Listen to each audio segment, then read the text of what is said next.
number 2 of the regular season. This one on the road as we take on Buddy Hield and the Oklahoma Sooners. We're in Norman at the Lloyd Noble Center.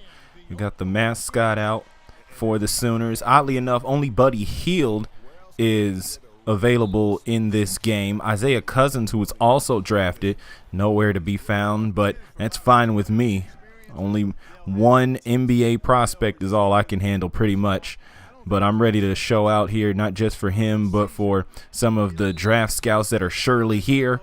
Of course, I get the first touch of the game for my team. I'm able to score, so I'm already off to a good start. But taking on Buddy Hield was a very tall task for me. And there were definitely times where I did not rise to the occasion, such as on that play there where he's able to tie things up. 5 minutes left, and I'm pushing into the front court.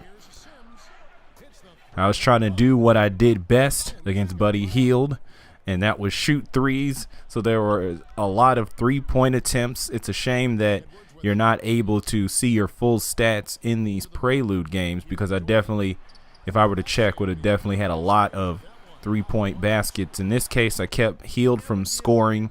Instead, he got the assist. So here he comes back up the floor, team up 3. I'm trying to hold him there in the corner.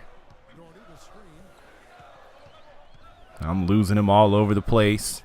And he finally gets the opening there, as I gave him way too much space. I don't even know where I was. It was very James Harden-esque of me. I'm trying to get something going, trying to get my team back ahead after it getting tied at 7. But instead, I make things worse with the missed 3 on the wing. And then eventually the response is I can't work around the screen. So he definitely made me pay when I was not sticking him ideally.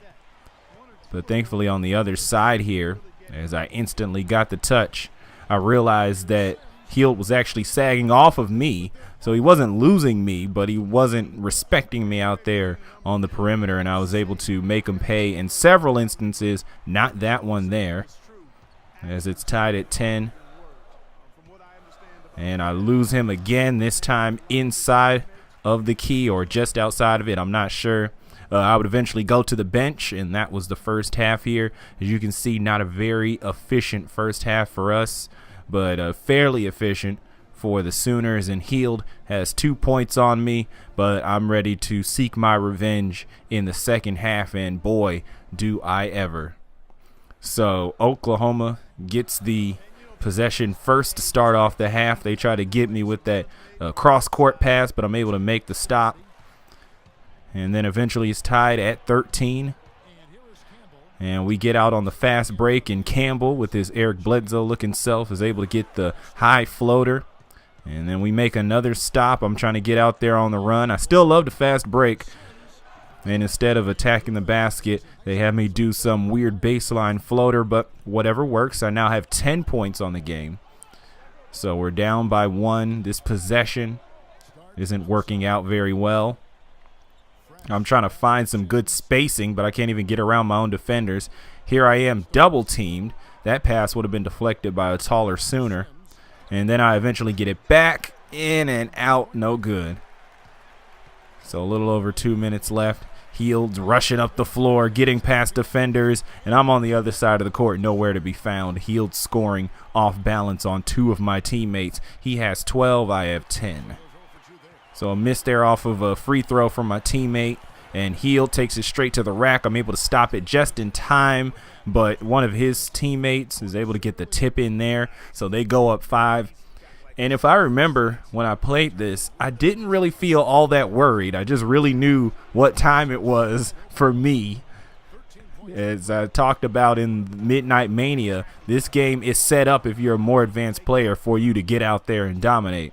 So I knew what I had to do here. Trying to make my way up the court, and I'm able to knock it down. So we go ahead 25-24. I go to the basket. Can't make it work there. Oklahoma getting ahead and able to lay it in, and it's reeling the land here in Norman. And then I'm trying to make the stop here, very crucial stop. On the other end, a great block there by Roberts. He was pretty dope. And now here's the big shot from me. Simms in the corner. There's the three. Found it! When this team... 2-point game. And now all we have to do is make the stop with 10 seconds left. I get Buddy Hield out of sorts, but not able to steal it. He puts up a shot, luckily misses. Oh, but his teammate Hudson is there for the putback, and they have me inbound, even though I probably could have did something about it. And that is overtime. The end of regulation tied at 28, so my go-ahead shot is for nothing. So here we are in overtime, and check out this mess right here. Up for the tip, and I am on the bench. Can you believe that? I'm the reason that we're even back in the game, and yet I start off the game on the bench. And because these possessions take so long, and this is only 2-minute overtime, I'm missing an enormous chunk of overtime because of this, even if they did want to put me back in the game. So I was not happy with that at all. So I can only watch my team try to hang on to the lead from the sidelines. So they get a basket each. And here's the go-ahead bucket here, where I'm watching from very far away, or I have to squint because I'm so far, sitting away on the bench. But in the end, check out that awesome post action as we get the go-ahead.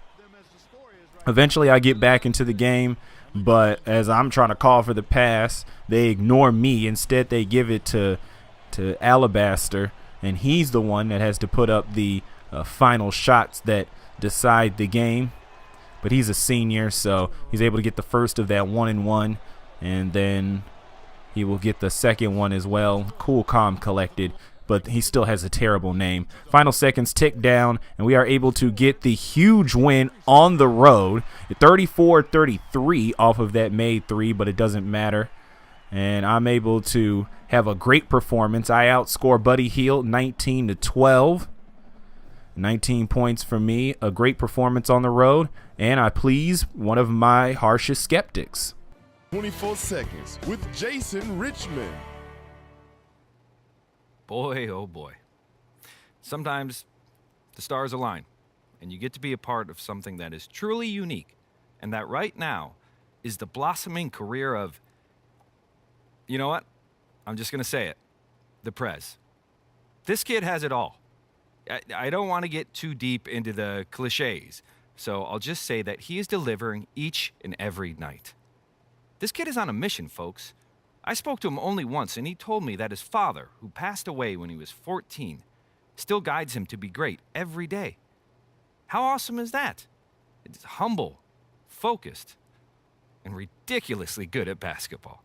Ladies and gentlemen, your president of the Hardwood. And so here's Jason Richmond. While he was singing my praises on TV, his tweet was a little more detailed there. Bob Vulgaris also talking about that I look good, but there's a couple more things I could work on. Larry Kuhn, the man who made the collective bargaining agreement FAQ, pretty much agreeing for the same thing. So I put out a good performance, and it keeps me as a lottery pick. So there you have it, a very great game. I think one of my best here in the Prelude, and able to get the win here. So be sure to give this video a like. If you want more Prelude videos, be sure to subscribe here to the channel. And otherwise, I will catch you next time. The Final Four taking on Wake Forest.